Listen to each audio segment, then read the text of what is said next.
So, nandito na tayo sa ating day 1 in Korea. So, kung hindi nyo napanood yung ating day 0, ito po sa vlog na to, ganito po yung graphics nun guys, or yung posters nun. So, ito po guys, pagising namin, syempre, ang bumungad ay ang buffet breakfast in our hotel. 3-star hotel lang guys, pero ang daming choices. And so, ayun guys, kung makikita nyo yung suot ko, sa loob po ay meron tayong heat tech and sa labas is normal clothes na kahit manipis is okay na. And then after nyan is magko-coat naman tayo. Since normal weather nga lang dito, hindi siya sobrang lamig pag mag-i-snow. So okay na yung outfit na to. And buti naman is nakapag-prepare talaga tayo ng mga heat tech. Lalo na as a lamigin person. Pero kung hindi kayo lamigin, okay na yung walang heat tech sa normal weather ng Korea plus the coat. So kailangan natin yan. And then advice ko lang, pag kayo po ay magtutour or mamamasyal, wear comfortable boots also para hindi po masakit sa paa. Kailangan i-test nyo sa bahay pa lang kung okay ba siya. Kasi ang nangyari sa sister ko guys is, ako kasi yung bumili ng shoes niya. And then, akala ko okay naman pagdating sa Korea guys. Basta ang hirap. Sabi ko nga next time, pag mag-tour na lang kami, siya na lang bumili ng kanya. Kasi sabi ko naman may binili na ako para sa kanya. So ayun, sabi ko bumili ako ng para sa akin. Maling-mali talaga na dapat bumili na din siya ng para sa kanya para mas comfortable yung tour niya sa araw na yon. Pero it's okay. Charge to experience guys. Sa next tour na lang namin, bawi siya sa shoes. Ayan. So meron din tayong pa-scarf and pag gloves, gawa nga lamigin po talaga ako. Sobra akong lamigin. Ewan ko guys, nag-start ata ito nung nagsisaryan ako. So, ayun.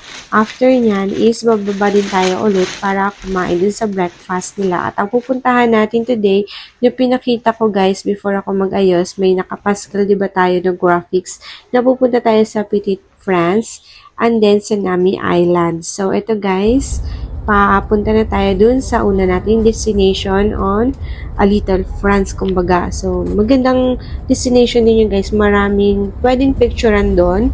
And then, hindi ko lang alam kung paano po siya DIY. Kaya, ayun, nag-group tour talaga kami at gusto ko rin ma-experience kung paano ba i-handle ng partners ko dito sa Korea ang mga client namin. Which is for me, guys, super 100% enjoy and hindi ako nagsisina na nag-avail kami ng group tour. Pero sa next tour, pag unang tour talaga guys, mas okay yung mga ganito. Pero pag second na, mas okay yung mag-DIY na din kayo.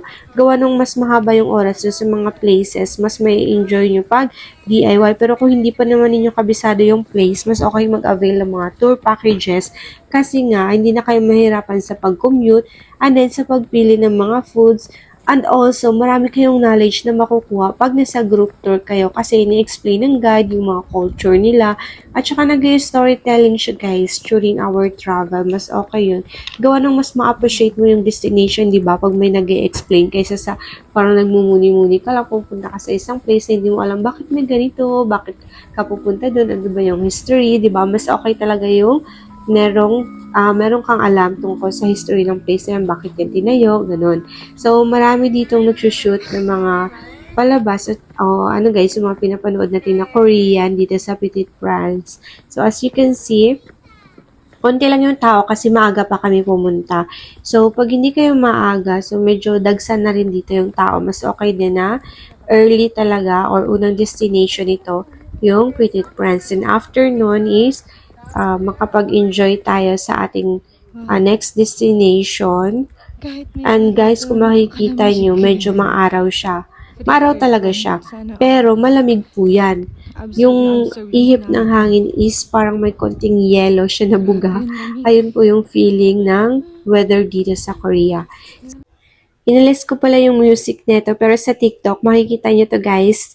And then, ilalagay ko din po yung mga link. Itong suot kong panda is on Shopee at itong clothes ko. Shopee din po yan siya guys. Pero yung mga code ko is may video po ako niyan kung saan ko po yung binili. Hindi po yun sa Shopee para alam ko po na makapal talaga yung nabili ko. Kasi di ba minsan, pag sa online lang tayo bumili, hindi natin sure kung makapal ba or hindi. So, ayun, na-enjoy namin yung place na to. Akala mo na sa France ka, pero nandito ka lang pala sa Korea. Ginawa kasi ito guys, ng mga Korean, sabi daw, gawa nung may maraming nagsushooting dito sa mga pa-shooting nila. And then hanggang sa naging destination din siya or naging tourist spot siya. Ayun, pero walang masyadong tao dito. Gawa nga, ginawa lang talaga to para sa mga shooting-shooting nila. So, tinitignan ko yung phone ng kapatid ko kasi maganda yung kanilang CCTV na monitor niya yung baby niya sa Philippines. Tulog pa sila which is plus 1 hour po or ahead 1 hour itong Korea. Then dito po kami pala nag-lunch.